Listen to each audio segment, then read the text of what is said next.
welcome everyone to the last C2QA colloquium of this calendar year, I believe. It is my pleasure to introduce today's speaker, Martin Savage. He received his bachelor and master's degree from University of Auckland, where he worked on experimental nuclear physics. And then you actually switched to the darker side of physics, I guess, and turned towards theory and received a PhD from Caltech in 1990. And since 1996, he's been a faculty member at the University of Washington in Seattle.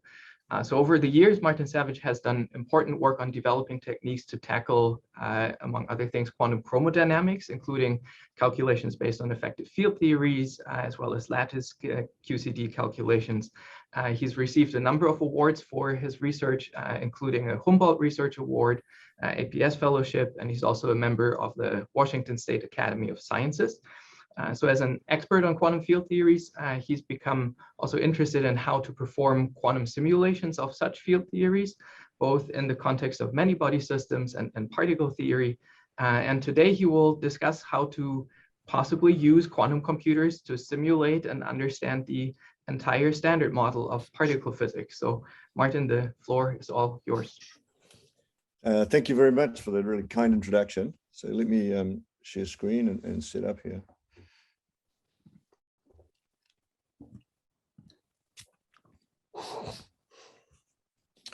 Okay, great. Yeah, thank you very much for that introduction. So today I thought I'd take the opportunity to talk about my thoughts, which have been developed in close discussions with collaborators and colleagues and members of the community in general, with regard to moving towards quantum simulations of the standard model. We're in this remarkable period, as everybody in the audience knows, where, it is a historical time, the changes that we're witnessing in computing, simulation, communication, and sensing being brought about rapidly evolving improvement of control of entanglement and coherence in the lab, which is translating into quantum devices.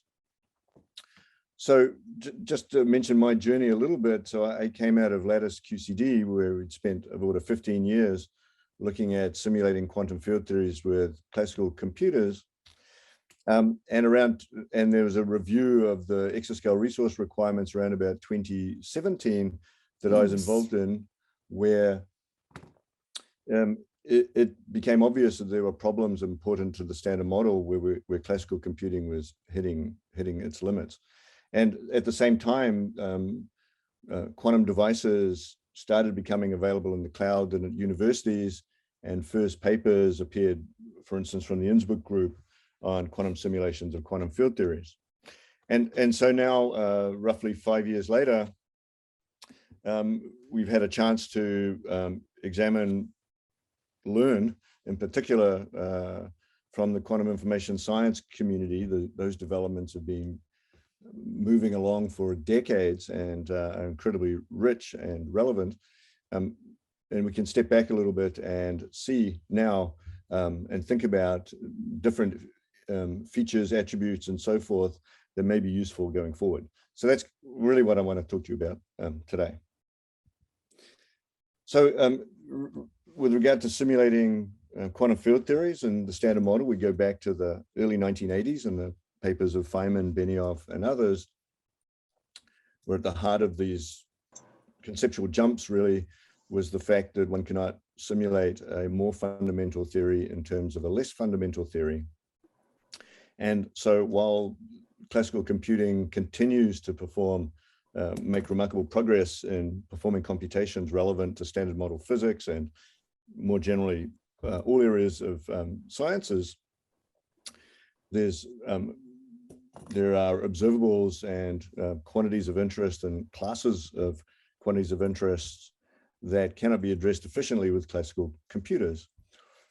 The great thing that we, one of the great features that we have with regard to what happens in nature is the fact that quantum mechanics works the same at all scales. So in these papers, these pioneering papers, of course, it was this observation then will allow us to work, perform quantum simulations of systems and devices that we can actually build in the lab, potentially of the size of the laptop or cell phone in the future, to perform simulations of systems much smaller than 1 Fermi and much larger than and at astrophysical length scales. And of course, the feature that's being exploited here, as I mentioned earlier, is entanglement. And so one of the things that that I want to dwell on really here is thinking about how we view our problems and the systems that are important going forward in terms of entanglement. How do we organize things, and how can we exploit entanglement? And this is something that we haven't really previously paid too much attention to, but is certainly now the new feature and the new, if you like, the new part of the operating system that we really have to pay attention to and understand. So that's basically the what I'm going to be talking about today. How do we begin to include in our theoretical and in our numerical frameworks for standard model physics entanglement? So one way, of course, now that the first quantum advantage has been found a couple of years ago, we're still yet to find a quantum advantage in quantum simulation of a scientific application. So that's one of the things that we want to do soon, as far as a demonstration, but also to set us on a path. It'll be very illuminating once that first scientific application, quantum advantage, has been found for a scientific application. We're not going to use a quantum computer or a quantum device to address problems that can be solved efficiently classically. And so for our problems, we need to spend the time understanding how it breaks down and separates into pieces that are intrinsically quantum mechanical, involving entanglement, and not necessarily, entanglement's not necessarily the defining quantity. In fact, it's not. But we need to understand what the entanglement structure of our problems are and how we can separate the problems we want to solve along those lines. We'll then push the elements requiring quantum simulation to the QPUs, if you like, and then reassemble things and perform the aspects of the problem that can be efficiently addressed classically with the classical computers. And we're in this really exciting period, again, from a simulation point of view, is the types of devices, the types of qubits, how the qubits are communicating with each other, qubits, the types of systems, including trapped ion systems, superconducting systems, Rydberg atoms, cold atom systems, annealers and SRF cavities, and a growing number of types of devices. So we have this growing ecosystem of quantum devices that we need to then consider when thinking about how do we address our problems. So I mentioned the 2017 exascale resource requirements review with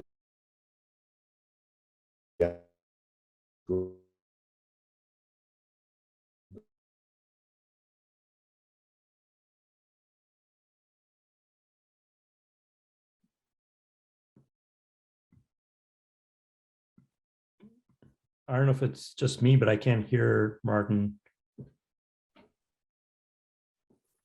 I can't hear oh, there we go. We seem to be having some technical issues. Martin, are you back with us? I'm here. Very good. So you can hear me now? Yes, you're fine now. Thank you. Yeah, you froze there for a second. Oh, okay. Sorry about that. You know, we'd love to see you, but it might help to mute your video just okay. To I can do that. So let me stop video. Is that better? Can you definitely can hear you now. Can you hear me better now? Yeah. Okay. Yes. All right, let's go with this then. Yeah, so the classes of problems that clearly stood out was real-time dynamics, where in fact the resource estimates were sufficiently large where we didn't really spend that much time determining them. So these systems, for instance, how we probe the structure of matter in extreme conditions, such as in the early universe or in supernova, through experiments in the laboratory involving real-time non-equilibrium dynamics. Ideally, you would like to simulate such processes from beginning to end. This is well beyond the capabilities of classical computing, but it's something that quantum computing might be able, is expected, at least if you had an ideal quantum computer, it's expected to be able to address. Sort of along the same lines as low energy nuclear reactions, such as fusion reactions, inelastic electroweak processes such as neutrino nucleus collision, where the nucleus breaks up, which is of course directly relevant to the Fermilab experimental program. And also the dynamics of an evolution of neutrino flavors in extreme astrophysical environments, such as found in supernova explosion. These are all problems that will require quantum computers to be able to simulate with high precision at the scales that are required for the science mission. Now, a second class of problems is the finite density problems. This is in fact somewhat more challenging.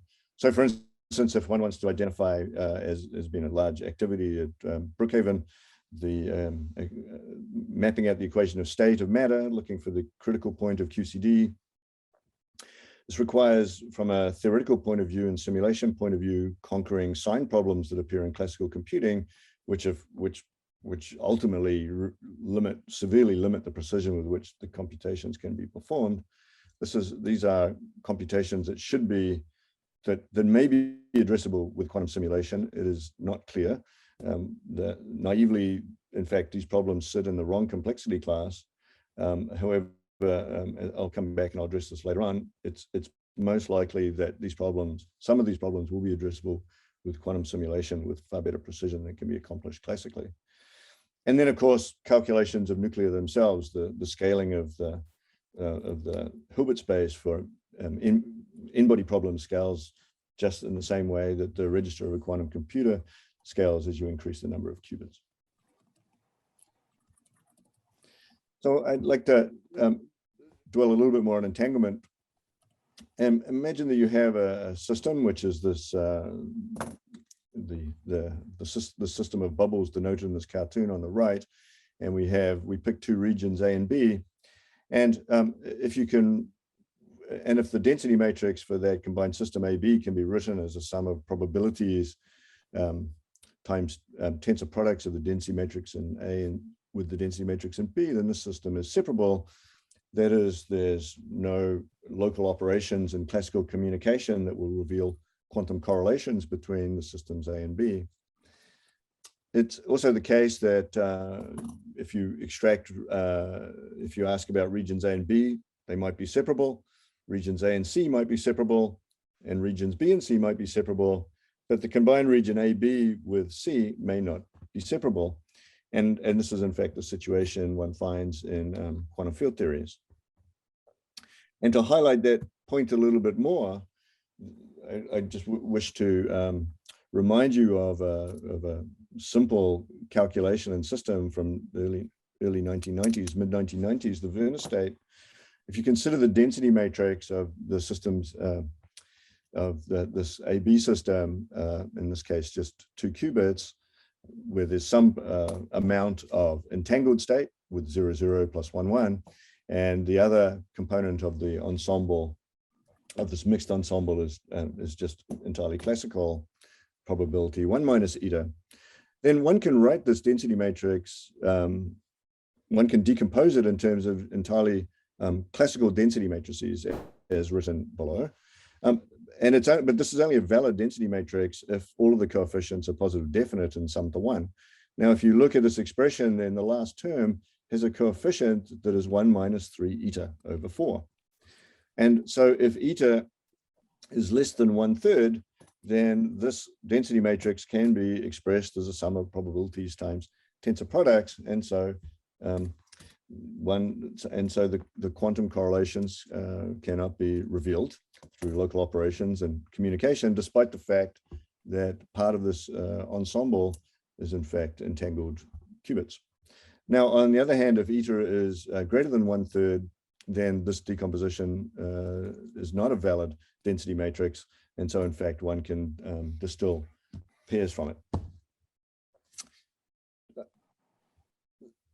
And the reason I mention this, it seems a little obscure at the moment, but particularly in state preparation, the fact that parts of the system are separable, or even multiple parts of the system are separable, or some are separable and some are not, isn't telling you all of the information that you may need in actually preparing the state. So if we step back a little bit and think about what happened in the 20th century in particle physics, primarily as far as quantum field theories are concerned, then most of the last part of the 20th century was identifying short distance interactions, constructing the Lagrangians, constructing the standard model, which is a remarkable feat, developing renormalizable field theories, and developing precision predictive capabilities at the perturbative level through Feynman diagrams, and then also with high performance computing, developing predictive capabilities using classical computing for lattice QCD for the strong interaction part. During this time period, uncontrolled modeling gave way to effective field theories. So these are formally not renormalizable field theories, but nonetheless have a systematic small expansion parameter that can be employed to provide, at least to some level of precision, predictive power, pushing essentially hadronic modeling, or pushing the the need for lattice QCD calculations in some instances to higher orders, but not all. So one of the common features here in all cases except one or two is that the leading order state, the leading order wave function that one starts performing perturbation theory around, is unentangled. And so in parallel to developing the fundamental theories, then effective field theories specifically were designed to connect lattice QCD, the high performance computing non-perturbative simulations, to experiment. So effective field theories were then developed and computed in finite volumes with finite lattice spacings, and even in the early 2000s, partially quenched and quenched effective field theories were used in order to accommodate lattice QCD simulations with different C and valence quark masses and discretizations. And on the nuclear physics side of things, the short distance was again central. There was a period in the early late, and I know that doesn't make much sense, but around the 1970s, where nuclear physics was, at least in the low energy side, was struggling to develop predictive capabilities because of the short range interaction being so strong between two nucleons that the quantum many-body techniques were not converging. And there was this period of dismay.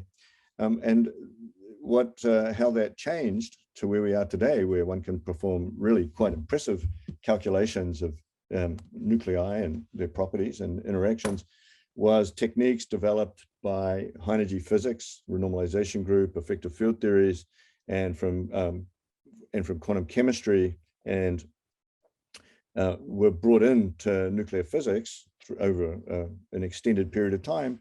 And all of these tools now are at the heart of the computations of nuclear many-body systems. This was enabled by or facilitated by funding, particularly, for instance, SIDAC projects and exascale projects. And again, uncontrolled hadronic modeling gave way to effective field theories guided by global symmetries of the standard model. Now, as we've sort of entered the 21st century, it's now clear, and everybody in the audience here recognizes that it's about quantum correlations and non-locality and entanglement, and how to then integrate these and develop the tools analogous to those for connecting, for instance, lattice QCD to experiment that need to be developed, but to incorporate entanglement. So it's a more complex, obviously a bit of a more complicated situation. It might not have seemed like that at the time in the 1970s, but here with non-locality there's a whole new set of tools that have to be developed both theoretically and computationally. And of course, that's happening. So on the complexity front, let me just say a few words about this, because this is something that I didn't know much about at all, coming, in 2017, 2018, and it was a little bit intimidating to worry about what are the complexity classes of the problems that we have. And so I guess the question is, the title of the slide is Complexity of Our Systems, Should It Be a Limitation? And I think the correct answer to this is not until it is. And so on the left-hand side, I've shown a diagram of the complexity classes and the things that we know and the relevant things that we know. This is analogous to the classical classical complexity diagrams, the complexity diagrams for classical computing. And so what we know, for instance, is that problems that lie in BQP can be solved efficiently on a quantum computer. And important ones that we know that lie in this is interacting lattice scalar field theory. So this is work by Jordan Lee Prescall. So this actually sits in BQP complete, which means that any problem that can be solved efficiently on a quantum computer in BQP can be mapped with polynomial scaling resources onto interacting lattice scalar field theory with classical sources.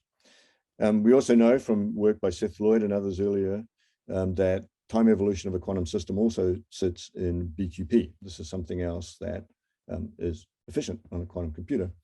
Now, in general, finding the ground state of an n-body system with two-body and higher interactions actually sits outside BQP. It sits in QMA. And so naively, this is of quite concern. However, this is the complexity classes tell you about the asymptotic scaling of resources for for big systems as they become asymptotically large. What happens, for instance, if you double the size of that system? What happens to the computing resources that are required? We're not close to that, and from a classical computing point of view, we were not close to that until recently. And so what we really need to figure out is how the problems that we have today, which are modestly small, and obviously going to scale larger in the near future, but we're not going to be near asymptotics in general, how they scale. And so as an example, the quantum chemists have already figured this part out. And as an example, you need to know the coefficients of the polynomial terms and the exponential terms in your resource estimates. And x to the power of 10 scales worse than e to the 0.1x until x is about 9,000. And so further, the complexity class indicates the scaling of the worst case. And so if one writes down a general Lagrangian with arbitrary couplings and then asks the scaling of that, then that will in general define the complexity class. But this ignores the fact that there's going to be, there are special values of the coupling constants that will actually greatly change the scaling of resources. In particular, if this system has emergent symmetries or is perturbatively close to a system that sits in a different complexity class, then the situation is quite different. And in particular, the BQP, the bounded, the fact that we're doing a statistical evaluation of observables gives you latitude. So if the target is to compute an observable at, say, the 10 to the minus 6 level, then you can actually change the theory that you're attempting to simulate at the 10 to the minus 6 level, as long as you know how to perturbatively correct it towards the correct theory. And so one can, in fact, change complexity classes, if you're lucky, to go from a problem that naively doesn't scale well to one that does scale well, as long as you understand how to perturbatively correct. And this is where the development of the relevant effective field theories is going to play a role. So just some generic comments on mapping and scaling and time evolution. So again, the amount of progress that's been made by the quantum information science community and over the last 20 years, 25 years is truly spectacular. And we are still integrating this into standard model physics. But it's understood that if one has n degrees of freedom, that you want to evolve over some time period, it will require simulating in degrees of freedom over n time steps, roughly, with resources that scale roughly as polynomial n times t quantum operations. And this is, so bosons and fermions both, they scale differently, and with fermions it scales a little bit worse, but it's still polynomial in the number of degrees of freedom. And it's also known that it's efficient if you have a d-dimensional system, for instance, with d-dimensional connectivity, then it's efficient to solve that on with a d-dimensional mapping onto the quantum device, and inefficient to not. And so, for instance, it's inefficient to solve a three-dimensional system with three-dimensional connectivity with a two-dimensional system, and so on. Now, real-time evolution, it's been known very early how one could go about real-time evolution of quantum systems, and there's ongoing developments to continually improve and reduce the resource costs, both in qubits and quantum operations. And so there's quite a number of interesting algorithms and suggestions for simulations. And so some of them, so the basic trotter evolution, if you like, is taking the time interval that you want to evolve over and then breaking that up into smaller intervals and into, say, n intervals and applying n times. This has an error that is estimatable and scales as order the time interval squared divided by the number of decimations. Now, for the systems of interest, of course, that doesn't have to be optimal. And so the algorithm developments that have been going on, as I mentioned, are really impressive. For instance, linear combinations of unitaries, Q-drift, fast forwarding, implementing higher order trotter evolution, and so forth. And so there's a lot of exploration, a lot of remaining room for development here. And I show just one figure on the right-hand side from Philip Helker's group in Trento, looking at how under trotter evolution, as you increase the size of the trotter step, how, because the Hamiltonian you're simulating is changing, how the theory can move from a situation where the trotterized evolution is converging to one where it's actually chaotically diverging. And so when you have a particular problem, one of the questions you have to ask is it's not clear which of these algorithms is optimal to run on the device that you have. And so one has to explore that. So one of the things that we've been looking at, my collaborators and I, has been massless non-interacting scalar field theory. Now, some of my colleagues have raised an eyebrow wondering why we might be doing that. And so I'd like to take a couple of slides to explain that. And so if you think about, if you want to simulate quantum chromodynamics, then one understands that at very short distance, it's an asymptotically free theory. You have 8 massless gluons and near massless quarks. And so you have a conformal symmetry there at extreme short distances with a certain number of degrees of freedom, which is somewhat large. Now, on the other hand, as you go to very long distances, you're also in a situation where the strong interaction dynamics is dominated by the local symmetries of QCD, the chiral symmetries, and the long distance interactions are mediated by pions. So again, one is dealing with near massless, nearly non-interacting scalar field theory, or scalar fields, but with different numbers of degrees of freedom. And so you're in a situation where for strong interactions, you go from the far infrared, we have conformal theory with certain numbers of degrees of freedom. You move through the confinement and chiral symmetry regime off into the far infrared, where you're again looking at weakly interacting and near massless scalar fields.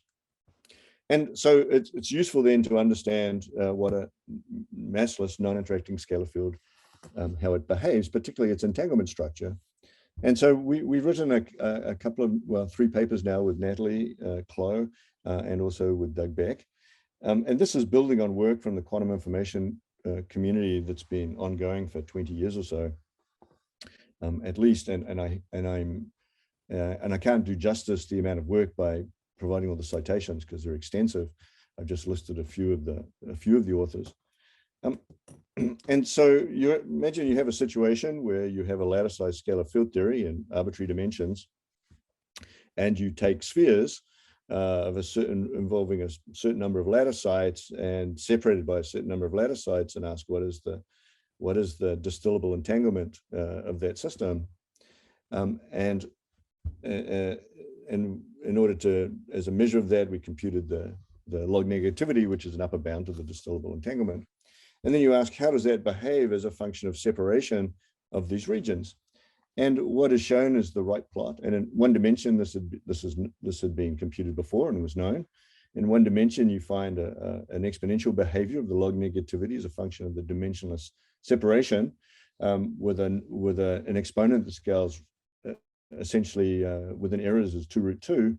And then in 2D, it's 5.29, and then 3 dimensions, it's 7.6. So as you increase the number of dimensions, this number becomes larger. And of course, we want to go to higher dimensions, but it's challenging. But the expectation is, as you go to infinite numbers of dimensions, this drops immediately and the system becomes separable and classical. And if you look at what the left and right eigenvectors of these systems do, so where is the support of the wave function of the supporting the negativity at larger separations, then, you know, as is known from spin systems and from the quantum information work, there's some radius beyond which the negativity drops to 0 for any finite system. And if you look at why that is, then it's the wave functions, the support for the wave functions as you go to larger distances is moving into the ultraviolet. And with a lattice regulator, there's an upper limit to the momentum that it can support. So, and then beyond some radius, it can't support any more momentum modes and it drops to 0. Excuse me. But what it means here is that you have long distance entanglement is determined by the ultraviolet structure of the theory, which is curious. And the work that we did recently with Natalie and Doug Beck was we were looking to understand this more deeply. And it turns out there's a transformation that one can perform that takes the system of these two regions of the non-interacting scalar field theory and changes and diagonalizes into a series of modes, a core with a series of 1-by-1 modes with an exponentially distributed negativity on those modes, and then a halo, which is separable from the core. Excuse me. And the questions of what is separable from what. So the core is separable. One side of the core is separable from one side of the halo is separable from the other side of the halo. If you just pull those two regions out, if you look at one part of the halo with the halo and the core, then it's not separable, which is going back to what I was telling you earlier. And the motivation for really doing this and understanding this more deeply, and particularly understanding the role of noise, and is to see if we can prepare the ground states of the scalar field theory and hence also QCD and maybe the pi-less effective theory, or the pi and full chiral dynamics in terms of preparing strings on the system. We don't know yet. From an experimental point of view, it's really encouraging that there's work using quantum circuits to study lattice conformal field theories, such as the one I just mentioned, and lattice sine-Gordon equation. Also, this is taken from a talk given by Nanda Roy at ICUS, and the hope is that one will be able to study the quantum correlations with these devices at some point in the future, and these devices can be large. So on to quantum field theories, or back to it. So we want to simulate a 3-dimensional quantum field theory. So we're going to need to do this on a 3-dimensional simulator. We're going to be looking to do real-time evolution. We need to understand how to map the degrees of freedom in the quantum field theory onto qubits or qdits, or onto the cavity, depending on what the hardware one is employing. One chooses boundary conditions. This is should be trivial, but it's not so trivial at the moment. And then one has to understand which tasks are pushed to the QPU and which are kept for the classical computer. And so the mappings is an important one, and we don't have if you like, we don't know what the optimal answer is yet. So if you want to map QCD onto a quantum device, we still don't know what the best way to do that. One can, so if one goes to and thinks about scalar field theory for a while, there's the Jordan-Lee-Preskel mapping where finite Hilbert spaces are identified at each lattice site formed by a certain number of qubits, and these are then arranged in a regular array on a lattice. So it looks very much like a lattice QCD, a lattice scalar field theory calculation, where the continuous field phi is then digitized onto a finite dimensional Hilbert space. And you have nice sampling theorems like Nyquist-Shannon sampling that provides doubly exponential convergence for that. And then the errors associated with the lattice itself are all well known from lattice field theory calculations, or at least well known in concept. There's another way where one can use spin systems and use uniformly distributed spin systems, and then appeal to the renormalization group to build the fields of interest as one scales correlation links to be very large compared to the spacings between the fermions. This is very much resembling staggered fermions, of course. The new element here, so the full quantification of uncertainties that is necessary for successful computation, the new element here is the discretizations and the mappings of the gauge fields, in addition to the errors from the time evolution and so forth. And the Gauss's law constraint, at least with Hamiltonian dynamics, is not implicit, and so it actually needs to be included explicitly in the construction, and then also in checking for errors and error correction. So in fact, I've already mentioned this slide. I just wanted to give a shout out to two of the postdocs at UW, Stefan Kasper and Hirsch Singh. So they're exploring the spin systems mappings of quantum field theories, and that's sort of this is the one of the other paths that one can take to the Jordan-Lee-Preskel mapping, which I've drawn here as a cartoon, but I've already described. So one of the things we were looking at a couple of years ago, again, this is work with Natalie Clow, was to understand if we could arrange quantum circuits to reflect the quantum correlations in the quantum field theory. And in fact, we were not successful in doing that, but we were able to arrange the quantum circuits to reflect the classical correlations in the quantum field theory, which is good progress, we felt. And it requires being somewhat inefficient. So imagine that we have a controlled operation here on the far left, where we have n qubits controlling the operation on the final qubit. And you can write that as, of course, as a product of operations with increasing numbers of controls.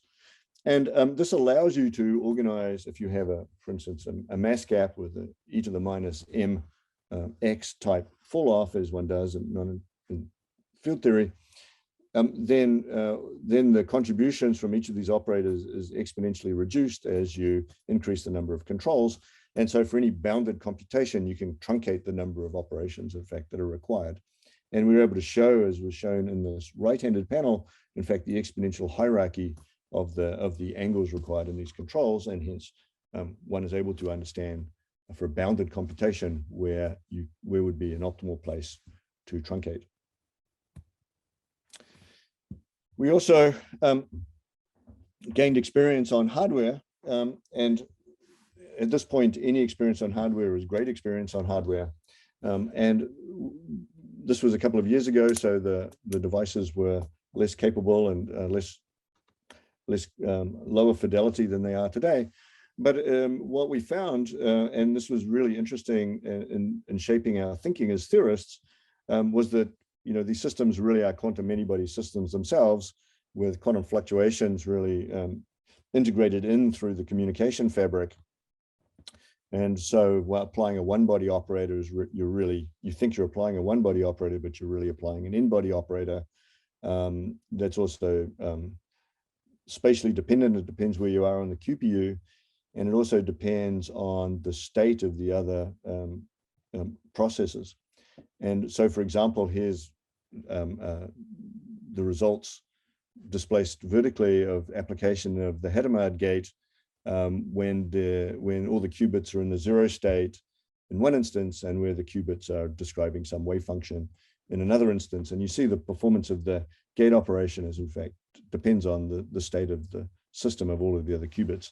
So this is presumably a systematic that is true for all devices going forward to some extent, and leads to then an improved understanding of the workflow one would have on these on using such devices in simulations, primarily integrating in gate performance circuits and tests into the device interleaved between physics production circuits. So let me skip that and skip that. So one of the roadmaps that is important to understand, and this is reflecting not just IBM, but all other companies and devices in general, is the rate of advancement. And so this year, of course, IBM announced the 127 qubit system, which is a build about a factor of 2 on previous. But then next year is expecting a 400, and then the year after a 1000. So in just 2 years from now, one expects to be able to have typically, say, 1000 qubit quantum device. And from where we are today, that's going to be a challenge for us to perform simulations on. I think 100 qubits at the moment is a challenge conceptually, beyond sort of a naive implementation, but 1000 then to extract physics. We should be able to extract physics from this, but we're going to have to work hard to really understand how to do that optimally. So there's been some very encouraging reports this year on error correction. So for instance, Google reported exponential convergence from repetition code with regard to the number of qubits over some dynamic range from, say, 10 to the minus 2 to 10 to the minus 4, scaling as you would expect. This is on the Sycamore processor. And then there's been a number of results from trapped ion systems, including elements of color codes from Honeywell. So even just 2 years ago, we were not really thinking seriously about error correcting in the near term, but it seems that that was probably a little bit misguided, and we should be thinking about it in a more serious way now. So something that we thought about in this article that I wrote with Natalie and Alessandro, and this was building upon the figure that you can find on the Google website, was the evolution of possible fidelity of simulations versus in this case, this is versus number of physical qubits, but basically it's a presentation of how one example of how companies may move forward once the fidelity of the physical qubits is below some threshold. Then one can start employing and developing logical qubits by increasing number of physical qubits that is at least for ideal systems exponentially convergent.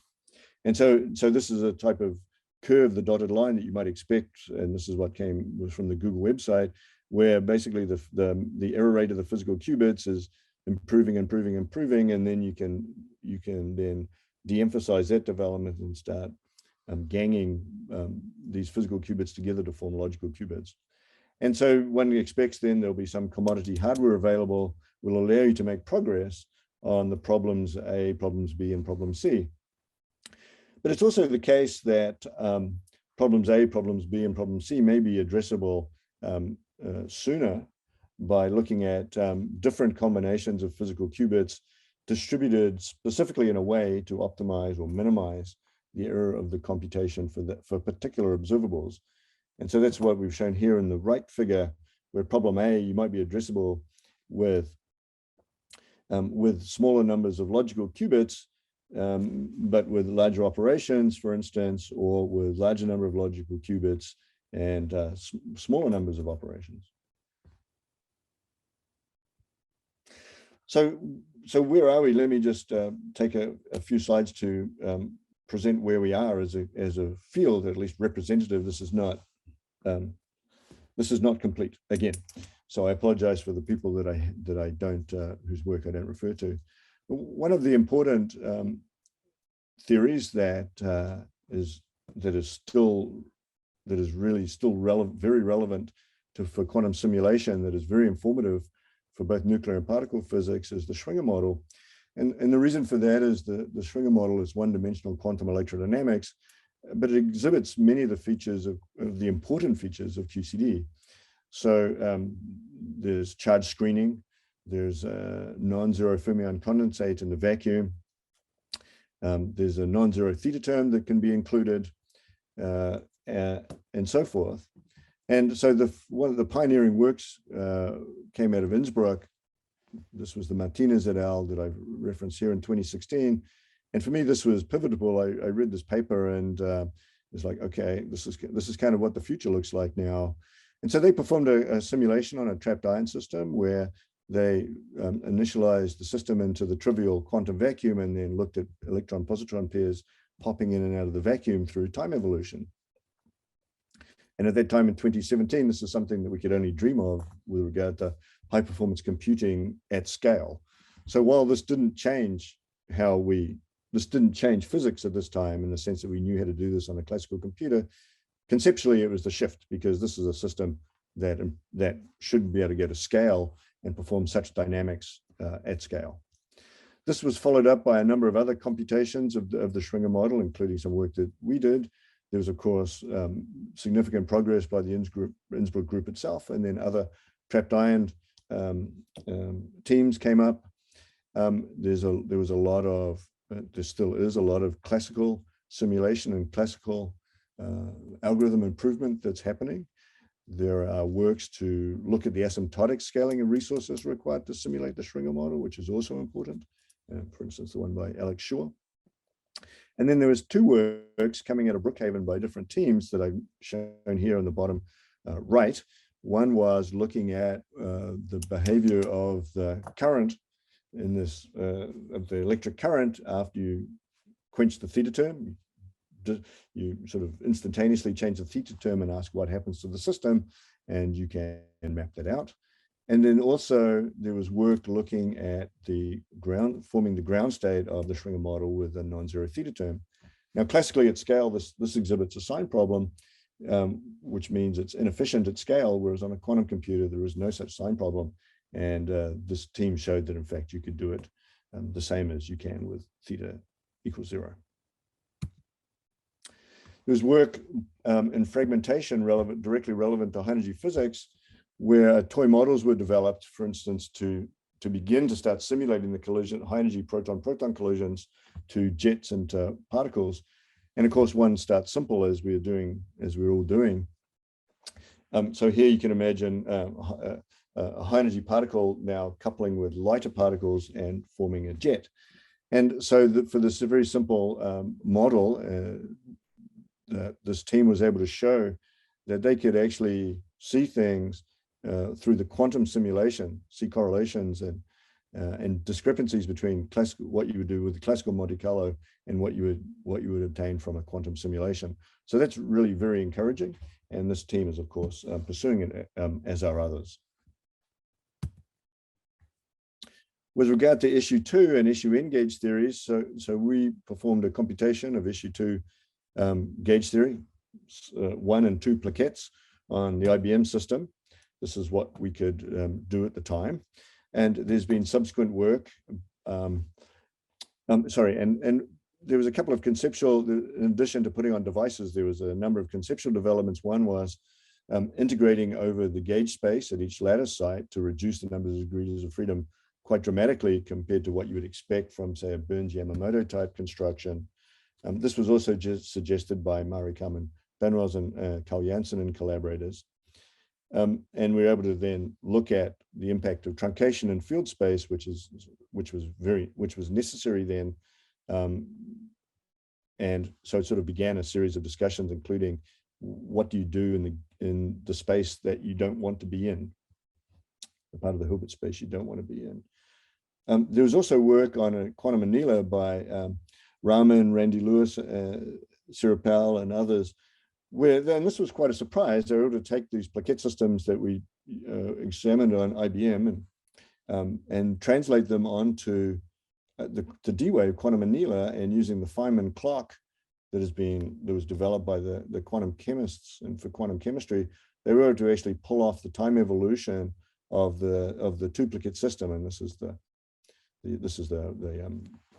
vacuum to vacuum persistence probability as a function of time from the quantum annealer. So I had not invested time to understand that a quantum annealer could actually do time dependence like this. And so these are very impressive results.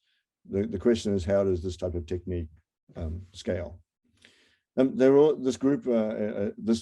this group and others, including Christine Mushek, were able to look at issue 2 in 1 dimension. On IBM devices, they were able to pull off not only the ground state, but also the mass of the meson at the same time using VQE algorithm. And so I should also mention if I go back to the Schwinger model, and I don't know what the situation is actually in issue 2, but for the Schwinger model, you have, in addition to hadrons, these charged screened objects, you have bound states of those. So you have a 2-body bound state, and you also have a 3-body bound state. So you can start to look at doing processes involving bound and unbound and continuum states in the Schwinger model if you can simulate systems that are large enough. So I want to say some words about issue 3 before wrapping up, actually. So the pioneering work here was by Burns and Yamamoto in 2006, where they laid out completely how one would use the Kogut-Susskind Hamiltonian on a quantum device to perform a quantum simulation of Yang-Mills. And of course, they were interested in issue 3. Really great paper. And so what they have is they assign registers. So if we're very familiar with dealing with flavor issue 3 and also familiar with color issue 3. And so now one thinks about the states of the irreps of color issue 3 in the same way as you think about the states of flavor issue 3. And so there's a total isospin, there's a Z component of isospin, and there's a hypercharge. All of these have the word color associated with them that tells you the orientation of the states in color space for a given irreducible representation. So on each of these links that takes you between site A and site B, there's a ket on one end that tells you about the orientation in color space of some particular dimensional representation, and there's an analogous ket on the left-hand side with rotation. But these rotations are now unrelated by local gauge symmetry. The only connection between them, these are entangled only by the dimensionality of the irrep. And so the dimension of the irrep, they encoded using numbers P and Q, the number of up and down indices associated with the tensor. So this is the quantum circuits for raising and lowering the dimensionality are simple. They recognize the fact that the computation of Klebsch-Gordon's for issue N is in fact efficient on a quantum device. This was shown by Bacon, Chuang, and Harrow in 2006. The Gauss's law is enforced through the Hamiltonian structure directly. The fact that one is applying color singlets only when applying plaquette operators or asking what the electric field is. Excuse me. And as I mentioned a little bit before, but it's interesting in the context of entanglement, the only entanglement between neighboring sites in the application of the plaquette operator is through the dimensionality of the irrep, which for the plaquette operator is a 3 or a 3 bar. And so one of the simplification, as I mentioned earlier, about integrating over the gauge space at each lattice site reduces the number of qubits required dramatically to only requiring qubits to define the dimensionality of the irrep on each of the links. And so the wave function for the system after integrating over the gauge spaces is a wave function in the coherent sum of dimensionalities of irreps on each of the link variables. And so the wave function looks like psi of R1, R2, all the way through the number of links in the lattice. So we started simple for issue 3. We performed a simulation of one plaquette and 2 plaquettes, but let me just show you the 1 plaquette on IBM. And because it's 1 plaquette and you have Gauss's law, this just corresponds to essentially 1 link operator. And so if you truncate in color space, which of course, understanding the truncations is a major activity that is ongoing, then truncating at 8. So one includes the color IRAPs 1, 3, 3 bar, and 8. You have a 4-dimensional space that you can put onto 2 qubits, and then you can perform simulations of the time evolution of starting from whichever initial state that you would like. And so we did those calculations, and you can see them here, lower plot of the vacuum to vacuum persistence probability and the electric energy as a function of time. And we provided benchmarks here for the expectation of the for the electric energy with different truncations. And so hopefully all future calculations will add to these benchmarks, and we can see in real time how these calculations are improving. Of course, the single plaquette is the most trivial thing that you can imagine. And so this has to be done with incredibly high precision in order for us to really be able to progress towards simulations of observables to compare at some point with experiment. And I'll skip that, and I will skip that. So I want to talk a little bit, just one slide on errors. So the error correction on lattice QCD's calculations at the moment looks a little bit challenging, but it's, of course, we're only just starting to think about it, as are others. So imagine that you have a situation where you're in a legitimate configuration of QCD where Gauss's law is satisfied at every vertex. Let's forget about fermions. And so every vertex on this grid is a color singlet. And so if you then cosmic ray or whatever comes through and flips one of the qubits in defining the IRAP, as in this right-handed picture, then that error, I defined it as a cross. So effectively what happens then is you have Gauss's law violation on the link at the sites on either end. So it looks like we've generated, for instance, a colored, there's like a colored fermion or a colored scalar or a colored particle sitting there. And so one of the nice things about QCD that under subsequent dynamics, of course, because it's confining, those 2 errors are not going to drift off over the entire volume of the simulation. They're going to stay localized. And so this type of feature, of course, has been noticed before. There's really nice papers in 2015 by Hector Bombin that used the fact that this type of confinement greatly reduces the overhead in error correction, because if you know where one error is, you kind of know within a confinement region where the other error is, roughly speaking. With regard to neutrinos, and this is something that again, there's a number of groups around the country that are looking at neutrinos. Now, this is simulations in the electroweak sector, nothing to do with QCD, but the coherent evolution of neutrinos, in particular in flavor space, so now in the issue 2 space defined by electron type or mu type, then for forward coherent scattering, the effective Hamiltonian for the neutrinos can be mapped onto a spin model with coefficients that depend on, for instance, the background matter density and scattering angle and engagement angle, if you like, and others. And so there's been a number of simulations, both using tensor networks and direct classical computation, and also on quantum devices. And you see the increasing diagonal plots show computations of neutrino, firstly amplitudes, and then entanglement entropy acquired on quantum devices. Okay, so let me finish. I'm over time, but so firstly, we're in this sort of remarkable period where entanglement is now the new feature that we need to fully understand and integrate into our computational strategies. It's a special time more broadly than that, of course, and we're starting to move down the road towards quantum simulations of standard model physics. And I'd like to say that I'm incredibly grateful to my colleagues and collaborators and friends, the funding agencies, and the University of Washington. So thank you very much. Thank you very much, Martin, for the inspiring talk. I'm sure we have some people around who have questions.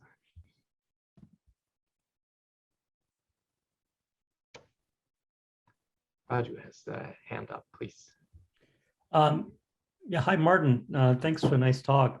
So I have a question with regard to something you said somewhere midway when you talk about and you work with Doug and Natalie about the entanglement separation. So I was trying to understand this UV-IR dependence in sort of in a specific context, and maybe you can clarify it in that. So imagine I have, the scattering of two hadrons, right? And they could be, thought of your two blobs here, and then you're looking at some hard process, and then you have factorization of their parton distributions, which would tell you that, okay, this is not entangled with all the corrections being power suppressed, right? So how can you formulate what you're saying in that context, and how would that modify that picture, or is it related at all? No, so I mean that's a great question, and so that picture that I drew. So basically, you're asking the hardest question you could ask, I think, with regard to this. So, oh, sorry, I didn't mean it. No, it's great. Right? So, at asymptotically short distances, which is part of the process, is where the hard probes live. Then but as you know, the system's essentially conformal. Right. On the other hand, as you go towards the infrared, where the system starts looking as far as hadrons go, also conformal. Forget about nucleons and just look at the vacuum. But in between, there's a rearrangement of entanglement that happens as you go through the confinement and hadronization that is quite dramatic, right? Because the number of degrees of freedom on the conformal field theory and on the UV conformal field theory and the UV changes significantly, right? By about a factor of 10. Right. And so understanding how confinement and chiral symmetry breaking interact, or how entanglement interplays with those phenomena is really critical. Right. But I'm just saying, just putting on, just say, a high energy hat, right? And you'd say, okay, if I look at this process, then for some really hard final measurement, I can write things as things that are separable objects plus things that are power corrections, which are all the non-trivial things. But your result seems to suggest otherwise, or am I missing something? No, so our statement only applies to the vacuum state. So this is not a general statement about S matrix elements. So this is just understanding what everything is built on top of. Right. So what is it that changes when you go, I mean, in your thinking, when you go from just looking at a vacuum state? So I don't have an answer for your question, but that's sort of like the next step in that investigation. So you need to build up, just like Jordan Lee Preskel did, build up asymptotic states, interact them, and then have them separate again, and then start examining that system. But I don't know what the answer is. Right. Okay. Thanks a lot. That's a good starting point to think about. Yeah. I mean, great question. And more hard questions for Martin.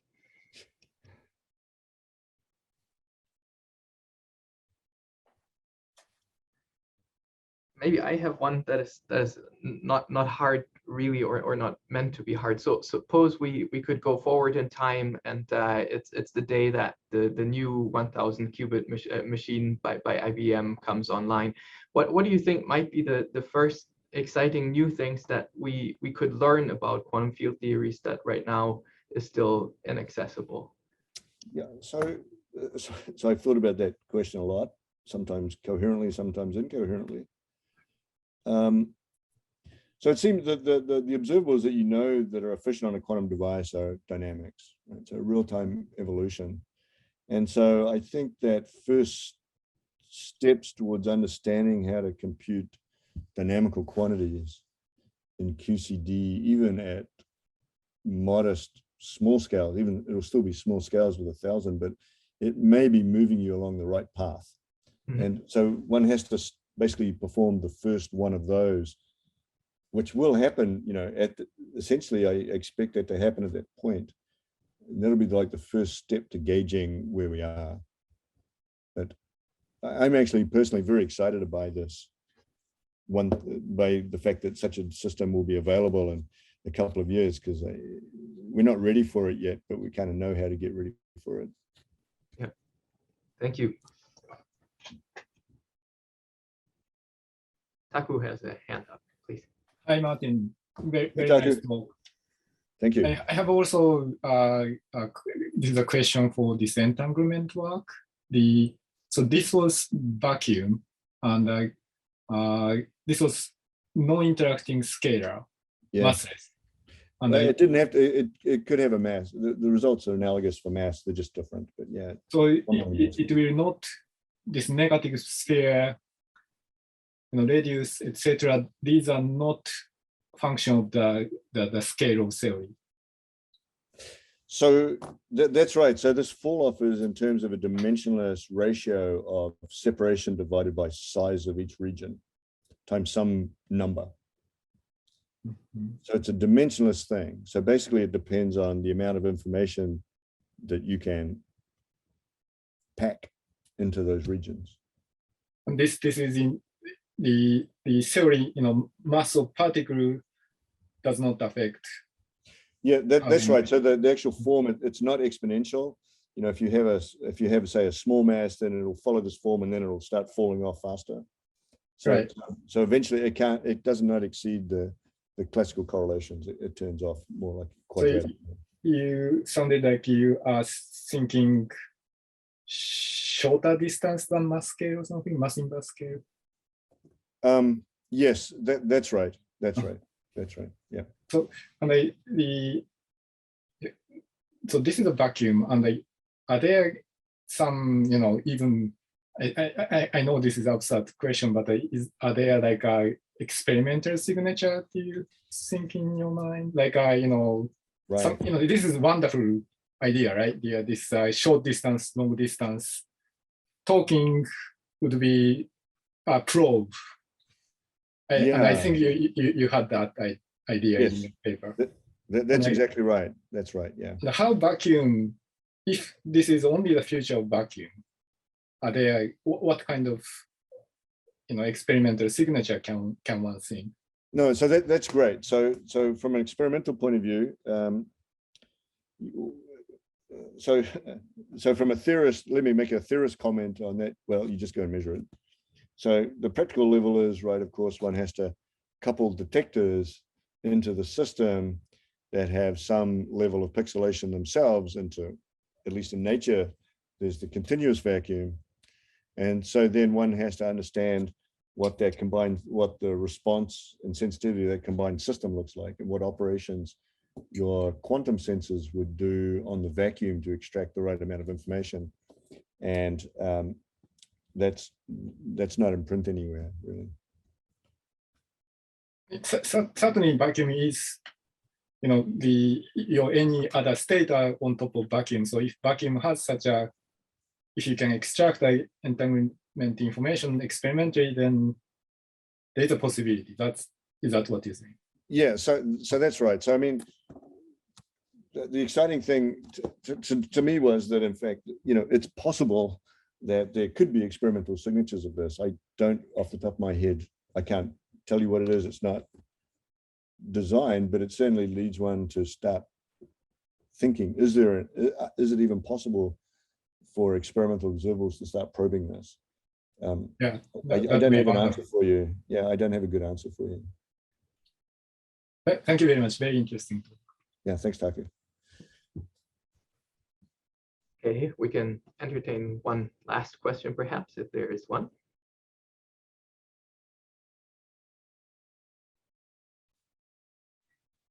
If there's not, then Martin, I would like to thank you once again for the really beautiful talk. Thank you so much for making time for this. I know these remote talks sometimes seem a little bit tedious, but we're very happy that you volunteered and that we could have you here. Thank you very much for the invitation. Really appreciate it. Of course.